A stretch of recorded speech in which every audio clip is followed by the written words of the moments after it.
La France, elle, on le rappelle, s'est qualifiée hier soir pour les demi-finales de cet Euro en Allemagne. Les Bleus affronteront mardi soir l'Espagne à partir de 21h. Bonsoir Juan José Dorado. Buenas tardes. Vous êtes journaliste espagnol indépendant. Merci d'être notre invité sur France Info ce soir. France-Espagne, c'est un peu la meilleure défense face à la meilleure attaque de cet Euro. Donc ce match de mardi, ça s'annonce frontal. Ah oui, c'est un match frontal. Par contre, permettez-moi de vous corriger. Je ne sais pas si c'est la meilleure attaque face à la meilleure défense. L'Espagne, c'est la seule nation aujourd'hui qui n'a perdu aucun match et qui n'a fait aucun match nul.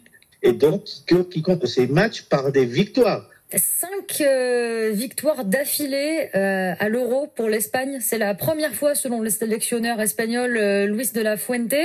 Première fois aussi que l'Espagne bat un pays hôte. Donc le sélectionneur espagnol, il a raison d'être aussi enthousiaste. Il a raison d'être enthousiaste, pas parce qu'on a battu le pays hôte. C'est vrai que les 10 confrontations avant face à des pays hôtes, on a toujours été éliminés. Mais la réalité, c'est qu'il est content parce que l'équipe espagnole, sa sélection, les joueurs qu'il a amenés en Allemagne montrent que effectivement ils sont au niveau et que cette équipe a la capacité d'aller très loin, d'aller jusqu'en finale. Mais pour ça, bien sûr, il faudra battre aussi la France après avoir battu l'Italie en phase préliminaire, après avoir éliminé la Géorgie. Maintenant, il va falloir faire face à la France, et c'est quand même assez compliqué pour l'équipe d'Espagne parce qu'étant pays voisin, se connaissant très bien, ce sont des matchs très particuliers. Mais les sélections est content, il est confiant,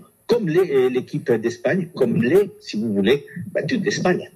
Quels sont les points forts de la France pour vous? Comment l'Espagne, elle peut faire face? Les points forts de la France, d'abord, c'est sa défense, effectivement, une défense qui reste pratiquement imperméable, qui résiste, qui a montré, qui a tenu tout au long de l'Euro l'équipe de France. C'est vrai que sur le papier, l'attaque française, elle pourrait faire peur à n'importe qui, elle fait peur à n'importe qui, mais c'est vrai aussi qu'elle manque grossement d'efficacité.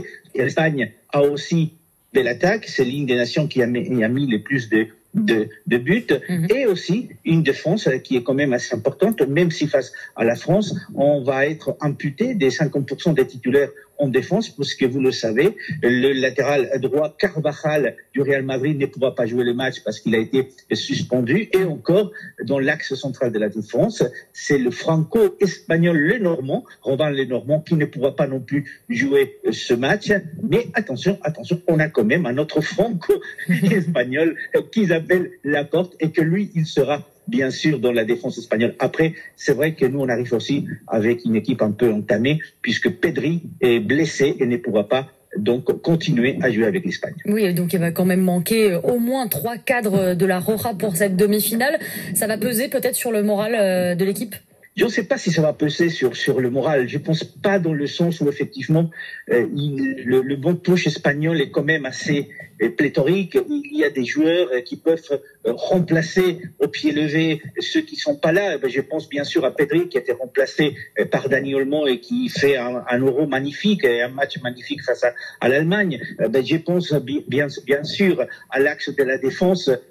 Robin Lenormand n'est pas là, mais on a Nacho, le joueur du Real Madrid. Donc on a vraiment un bon touche qui est préparé pour pouvoir le remplacer, et qui vont être beaucoup plus forts qu'ils ne le sont ceux qui malheureusement ne pourront pas jouer cette demi-finale historique face à la France. Finalement, côté Espagne, comment on juge le parcours des Bleus depuis le début de cet Euro? On n'est pas déçu, disons qu'on est surpris. On est surpris du manque d'efficacité, et justement parce que l'équipe de France a une attaque qui peut faire peur à n'importe qui.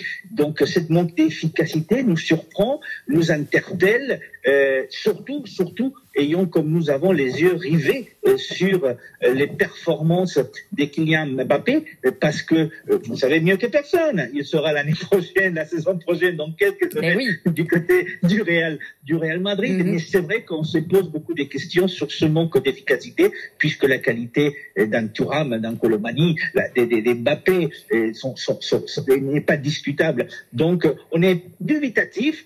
mais on reste quand même très prudent parce qu'ils sont capables de remporter le match en 2 fois 3 mouvements. Un pronostic, Juan José Dorado, pour vous, pour ce France-Espagne? Alors, vous comprendrez que je suis plutôt espagnol. Bien sûr. Alors, je pense que l'Espagne va remporter ce match, qu'on ira peut-être effectivement dans le temps additionnel et que l'Espagne, à la fin des temps additionnels, va remporter le match 3-2 et il n'y aura pas de pénalty. Vous espérez même une victoire de l'Euro, j'imagine, pour l'Espagne. Bien sûr, l'Espagne a déjà gagné 3 fois l'Euro, pourquoi pas la 4e. Après, surtout, la dernière fois, c'était en 2012. Depuis, l'Espagne enchaîne les meilleures performances en mondial et en Euro. Donc, il serait temps effectivement que l'Espagne retrouve un peu sa place, celle qu'elle a été entre 2008 et 2012 quand on a tout gagné. Merci Juan José Dorado, journaliste espagnol indépendant. France Info.